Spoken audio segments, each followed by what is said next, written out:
Hello students, स्वागत है बच्चों आप सभी को on this YouTube channel of Vedantu that is NCERT solution class 11th and 12th। बच्चों जैसा कि आप सभी लोग जानते हैं, इस चैनल पर बच्चों हम लोग डिस्कस करते हैं क्लास 11th एंड 12th के एनसीईआरटी के सारे एक्सरसाइज के सारे क्वेश्चन का सोल्यूशन इन इंडिविजुअल वीडियोस। ठीक है बच्चों, तो आज क्लास में बच्चों हम लोग करने वाले हैं class 12th physics chapter number atom का, है ना। बच्चों हम लोग क्वेश्चन नंबर 1 करने वाले हैं इस क्वेश्चन में, इस वीडियो में। चलिए देखते हैं ये क्वेश्चन क्या कह रहा है। तो क्वेश्चन कह रहा है बच्चों कि choose the correct alternative from the clues given at the end of the each statement.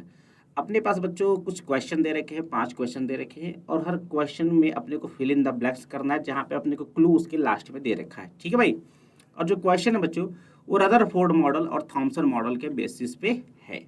Thompson model और रदरफोर्ड मॉडल उम्मीद करता हूँ आप सभी को याद होगा, है ना। चलिए कहते हैं बच्चों, पहला क्वेश्चन क्या रहा है कि the size of the atom in Thomson model is dot dot dot the atomic size in the Rutherford's model.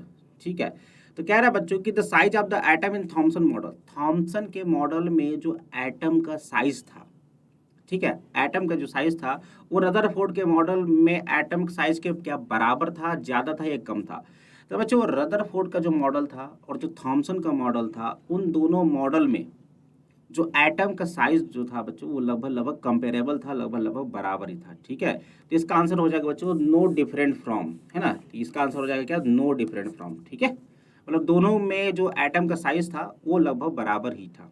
चलिए अगला कह रहा है कि in the ground state of कौन सा model electrons are in stable equilibrium while in this model electrons always experience a net force. तो किस मॉडल में इलेक्ट्रॉन स्टेबल इक्विलिब्रियम में रहता है और किस मॉडल में इलेक्ट्रॉन पे ऊपर बच्चों हमें कॉन्टिन्यूअस जो है फोर्स लगता रहता है।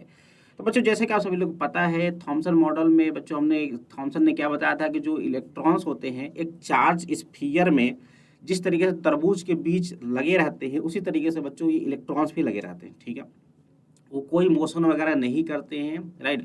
जब कोई मोशन वगैरह नहीं हो रहा है तो इसके ऊपर बच्चों हम लोग मानते हैं कि थॉमसन मॉडल में इलेक्ट्रॉन के ऊपर कोई भी फोर्स नहीं लगता, वो स्टेबल इक्विलिब्रियम में रहता है, राइट। लेकिन रदरफोर्ड ने ये बताया था कि भैया जो एटम होता है उसके सेंटर में न्यूक्लियस होता है जिसमें कि पॉजिटिव चार्ज होता है, और उसके चारों तरफ बच्चों इलेक्ट्रॉन्स जो होते हैं लगातार सर्कुलर मोशन करते रहते हैं। और याद कीजिए जब कोई पार्टिकल सर्कुलर मोशन करता है तो उसके ऊपर हमेशा एक नेट फोर्स लगता है बच्चों, इसको हम लोग कहते हैं सेंट्रीपिटल फोर्स, राइट है कि नहीं। ठीक है, तो बच्चों हम लोग कह सकते हैं कि स्टेबल इक्विलिब्रियम में किस में रहेगा बच्चों, थॉमसन मॉडल में। ठीक है, तो यहाँ पे हम लोग भर देंगे थॉमसन मॉडल, थॉमसन मॉडल हो जाएगा। और जबकि रदरफोर्ड मॉडल में इनके ऊपर एक नेट फोर्स लगता रहता है। ठीक है, तो यहाँ पे हो जाएगा बच्चों रदरफोर्ड मॉडल। ठीक है भाई, समझ गए। तो ये पहला में भर दीजिएगा और इसको दूसरा में भर दीजिएगा। क्लियर हो गया क्या बात, ठीक है, समझ में आ गया। चलो आगे बात करते हैं। सी नंबर देखिए कह रहा है कि a classical atom based on which model is doom to be collapse. मतलब किस मॉडल में ये कहा जाता है बच्चों कि एटम जो है, मतलब ये माना जाता है कि उसके थ्योरी के हिसाब से कि जो एटम है एक ना एक दिन खत्म हो जाएगा, नष्ट हो जाएगा। किस मॉडल में कहा जाता है। तो बच्चों जैसा कि आप सभी को पता है, रदरफोर्ड के मॉडल में हमने बताया था कि जब इलेक्ट्रॉन बच्चों सर्कुलर मोशन पे गति कर रही है, मोशन कर रही है ना, तो क्या करेगा बच्चों, कॉन्टिन्यूस अपनी एनर्जी को लॉस करता जाएगा, एनर्जी को लॉस करते जाएगा, है ना। एनर्जी को लॉस करते करते उसकी जो ऑर्बिटल रेडियस है वो घटती जाएगी, और एक टाइम ऐसा आ जाएगा जब उसकी एनर्जी सारी खत्म हो जाएगी तो जा करके बच्चों इलेक्ट्रॉन जो है वो न्यूक्लियस में गिर जाएगा और एटम डिस्ट्रॉय हो जाएगा। ये किस मॉडल में माना गया था, किस मॉडल की ये ड्रॉबैक थी सर, ये रदरफोर्ड मॉडल की ड्रॉबैक था। ठीक है, इसका क्या आंसर हो जाएगा भाई, रदरफोर्ड मॉडल हो जाएगा। समझ में आ गया क्या बात, ठीक है, समझ में आ गया। चलिए अगला बात करते हैं। अगला देखिए कह रहा है कि an atom has a nearly continuous mass distribution in which model but has a highly non uniform mass distribution in which model. तो बच्चों कह रहा है कि किस मॉडल में मास डिस्ट्रीब्यूशन कॉन्टिन्यूअस होता है और किस मॉडल में मास डिस्ट्रीब्यूशन हाईली डिसकॉन्टिन्यूअस होता है। तो बच्चों अगर हम लोग बात करते हैं थॉमसन मॉडल की, थॉमसन मॉडल में अगर देखा जाए बच्चों तो आप सभी ने देखा था कि अगर ये चार्ज स्फीयर है तो इसमें बच्चों इलेक्ट्रॉन्स जो होते हैं इधर उधर लगे रहते हैं, राइट है। ठीक है, तो ये है बच्चों, इस तरीके से हम लोग समझते हैं कि इसमें जो मास डिस्ट्रीब्यूशन होता है थॉमसन मॉडल में, थॉमसन मॉडल में क्या बताया था बच्चों कि चार्ज स्फीयर है, ये पूरा का पूरा एक चार्ज स्फीयर है, है ना। तो चार्ज स्फीयर बच्चों आप सभी लोग पता है कि क्या होता है, एक सिमेट्रिक होता है, इसलिए जो मास डिस्ट्रीब्यूशन होने वाला है वो भी क्या होने वाला है, that is also going to be symmetric, mass distribution symmetric रहने वाला है।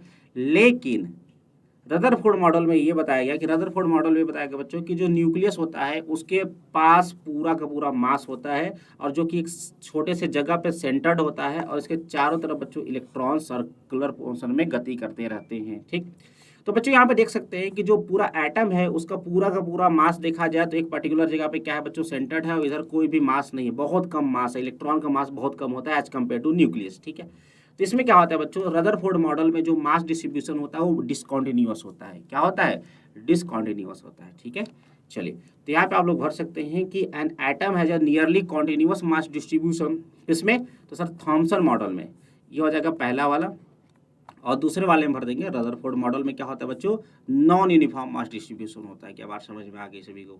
ठीक है भाई, क्लियर है। चलिए अगला देखिए क्या है, the positively charge part of the atom possesses most of the mass in Rutherford model both the model. किस मॉडल में ये बताया गया था कि जो पॉजिटिवली चार्ज पार्ट होता है एटम का वो पूरा का पूरा मास रखता है। तो बच्चों ये दोनों के दोनों मॉडल में बताया गया था। थॉमसन मॉडल में भी यही बताया गया था कि जो चार्ज स्फीयर होता है, पॉजिटिवली चार्ज स्फीयर होता है वो पूरा होता है, बाकी छोटे छोटे इलेक्ट्रॉन्स इधर उधर बैठे रहते हैं, तो इलेक्ट्रॉनों का मास प्रोटॉन की तुलना में या पॉजिटिव चार्ज की तुलना में बहुत नेग्लिजिबल होता है। इसलिए थॉमसन मॉडल में भी यही बोला गया था कि जो एटम का जो मास आता है वो नियर अबाउट कहाँ से आता है भैया, वो आता है हमारे पास पूरा पॉजिटिवली चार्ज पार्टिकल से आता है। ठीक है, और रदरफोर्ड मॉडल में तो ये कहा ही गया था कि पूरा का पूरा जो एटम का जो मास होता है वो न्यूक्लियस से आता है। ठीक है, और न्यूक्लियस में क्या होता है बच्चों, पॉजिटिव चार्ज होता है। समझ में आ गया कि नहीं आ गया भाई, क्लियर है। चलिए तो इसका हो जाएगा बोथ द मॉडल्स। क्या हो जाएगा, बोथ द मॉडल्स। तो ये था बच्चों हमारा क्वेश्चन नंबर 1। तो उम्मीद करता हूँ इसका सोल्यूशन आप सभी को समझ में आ गया होगा और थोड़ा सा आपको रिवीजन भी हो गया होगा थॉमसन और रदरफोर्ड मॉडल का। तो उम्मीद करता हूँ मज़ा आ गया होगा। तो अगर वीडियो पसंद आया होगा तो वीडियो को लाइक कर दीजिएगा और चैनल को सब्सक्राइब कर दीजिएगा। तो मिलते हैं हम लोग बच्चों नेक्स्ट वीडियो में, तब तक के लिए बाय बाय, टेक केयर, पढ़ते रहें।